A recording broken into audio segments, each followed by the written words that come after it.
ઓમ શ્રી ગણેશાય નમઃ. જય શ્રી કૃષ્ણ મિત્રો. પવિત્ર છે અને આપણે નવદુર્ગાની વાર્તા કથા સાંભળીશું.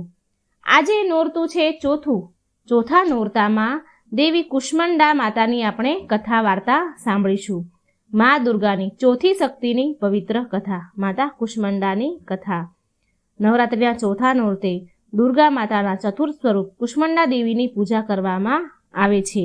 ચતુર્થી તિથિ પર માતાના ચોથા સ્વરૂપ દેવી કુષ્માંડાની પૂજા કરવાથી માં પ્રસન્ન થાય છે. કુષ્માંડા દેવી તેના ધીમા હળવા હાસ્ય દ્વારા અંડા આકારના બ્રહ્માંડને ઉત્પત્તિને કારણે કુષ્માંડા નામથી ઓળખાય છે.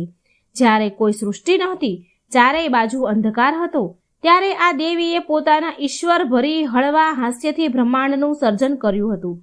તેથી જ તેને બ્રહ્માંડની આદિ સ્વરૂપ અથવા આદિશક્તિ કહેવામાં આવે છે. માં કુષ્માંડાના ચહેરા પર મંદ મંદ સ્મિત હોય છે. કુષ્માંડા માતાને 8 હાથ ભુજાઓ છે. આથી તે અષ્ટભુજા દેવી તરીકે પણ જાણીતા છે. આ ભુજાઓમાં તેમણે અનુક્રમે કમંડળ, ધનુષ, બાણ, કમળ, અમૃતમય, કળશ, ચક્ર અને ગદા ધારણ કરેલા છે. માતાના 8મા હાથમાં સિદ્ધિ અને સમૃદ્ધિ આપનાર જાપ માળા છે. માતાજી વાઘ પર બિરાજમાન છે. કેટલીય જગ્યાએ પોતાની માન્યતા મુજબ લોકોએ માતાજીના વાહન તરીકે સિંહની ગણના કરી છે.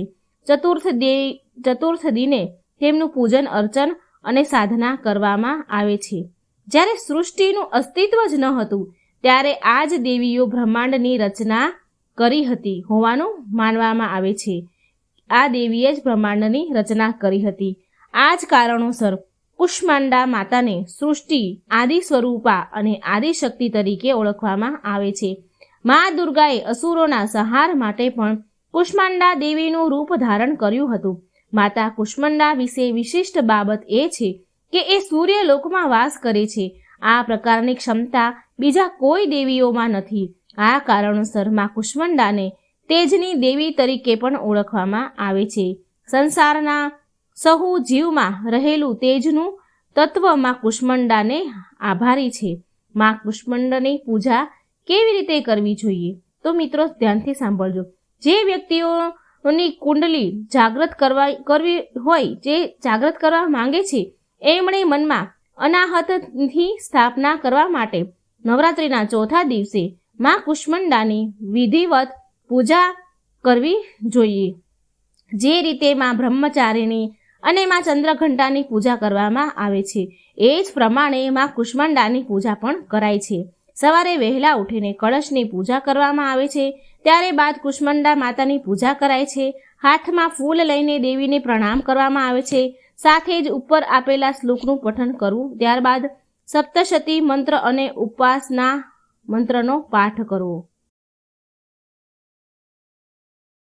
પૂજાનું ફળ એવું હોય છે, આ માની પૂજા કરવાથી એવું ફળ મળે છે કે એવું મનાય છે કે કુષ્માંડા પોતાના ભક્તો પર તુરંત પ્રસન્ન થનારા છે. મા કુષ્માંડાના પૂજનથી બીમારી અને દુઃખોનો નાશ થાય છે. માતા તેમના ભક્તોનું લાંબુ જીવન, પ્રસિદ્ધ શક્તિ અને સ્વાસ્થ્ય પ્રદાન કરે છે. માતા કુષ્માંડા પવિત્રતા અને સ્વાસ્થ્યના દેવી છે. મિત્રો, આ હતી ચોથા નોરતાની માતા કુષ્માંડાની કથા. મિત્રો, મારી વાર્તા સારી લાગે તો ચેનલને લાઇક, સબસ્ક્રાઈબ અને શેર જરૂર કરજો. જય મા નવદુર્ગા. જય શ્રી કૃષ્ણ. રાધે રાધે. Thank you.